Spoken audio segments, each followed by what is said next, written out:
শীতকালে ছোলা মুড়ি মাখা খেতে অনেক মজা।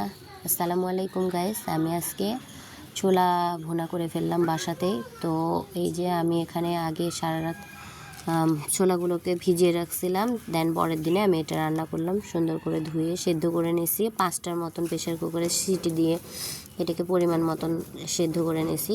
দেন এখানে সব রকমের মশলা, পরিমাণ মতন তেল দিছি, মশলা দিছি, পেঁয়াজটা পরিমাণে বেশি দিয়েছি 10টার মতন, আর এখানে মরিচ কুচিগুলো দিয়ে দিচ্ছি মিনিমাম 10-15টার মতন। তারপর সব রকমের মশলা দিছি, দেওয়ার পরে সুন্দর করে মশলাটাকে আমি ভুনা করে নিলাম। দেন এরপরে সেদ্ধ করা ছোলাটা আমি দিয়ে সুন্দর করে এটাকে যতক্ষণ না আমার পানিটা না কমে আসে ততক্ষণ আমি রান্না করব। দেন এই যে রেডি আমার ছোলা ভুনা। মাশাআল্লাহ, দেখতে কিন্তু অনেক টেস্টি মনে হচ্ছে, আর খেতেও কিন্তু আল্লাহর রহমতে ভালোই হয়েছিল। আর মুড়ি মাখা শীতকালে কিন্তু অনেক ভালো লাগে, এই জন্য বাসাতেই তৈরি করে ফেললাম ছোলা ভুনা। কি আপনারাও ট্রাই করে দেখতে পারেন, আর অনেক দিন ধরে ফ্রিজে রেখে সুন্দর করে অল্প অল্প পরিমাণে খেতে পারেন। কারণ কি, ছোলা ভুনা স্বাস্থ্যের জন্য ভালো, উপকারী।